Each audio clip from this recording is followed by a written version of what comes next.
Thomas the Tank Engine was feeling very happy.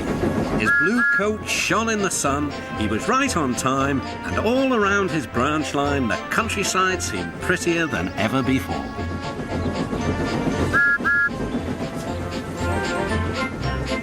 Beep, beep! Good morning, Percy, he whistled. My branch line is the pride of the line, wouldn't you agree? Yes, Thomas, of course, but... But what, Percy? Out with it. Well, there is another engine with a famous branch line too. Who? Where? Exclaimed Thomas anxiously. His name's Stepney. He's far away, but the Fat Controller says he may visit us. When? Oh, someday. And Percy hurried away. Meanwhile, Stepney was puffing purposefully along his line. It runs through fields and forests, but isn't very long, which made him feel a little sad. Later, he saw Rusty. The little diesel had helped save Stepney from scrap. Everyone's been so kind, but my railway is so short, and I do miss a good long run. I think you should tell Driver too, replied Rusty. I'm sure he'll understand. Stepney soon discovered that indeed he did. Do you know, Stepney, I feel just the same way. That evening, Stepney's driver had exciting news. Guess what, Stepney? The Fat Controller has invited us to visit the other engines on his railway. Manager agreed. It'll be a really long run to get there. Oh, thank you, sighed Stepney. They set off next morning.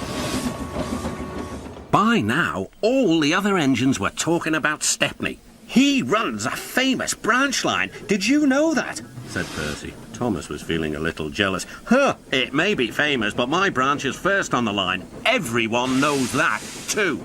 And he huffed away to fetch his coaches. Look, squeaked Percy.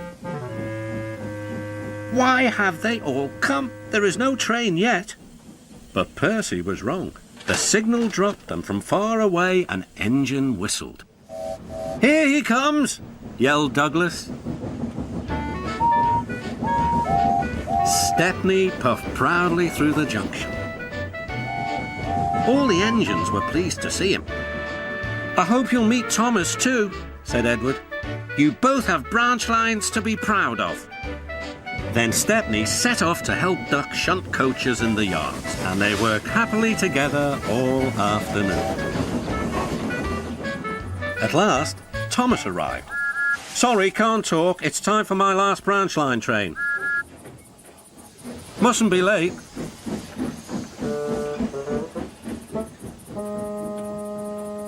He was hardly out of sight when the engines heard shouting at the station. Moments later came the alarm. Stop all trains!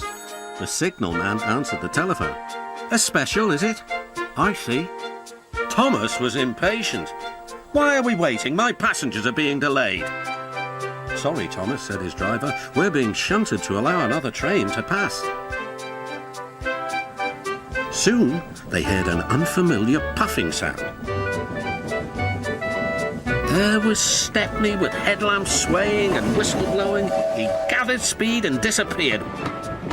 Well, bust my boiler, said Thomas the Tank Engine. Next morning, Thomas was still fuming. Shunted, and on my own branch too. It's a disgrace. I'm sorry, said Stepney. I was a special. Why? An important passenger arrived just as you left. He ordered a special train and Duck let me take it. We had a splendid run, but, finished Thomas kindly, it can make an engine nervous not to know the line. Exactly, said Stepney. You're such an expert. This made Thomas feel much better. He couldn't be cross anymore and instead began telling Stepney all about his branch line.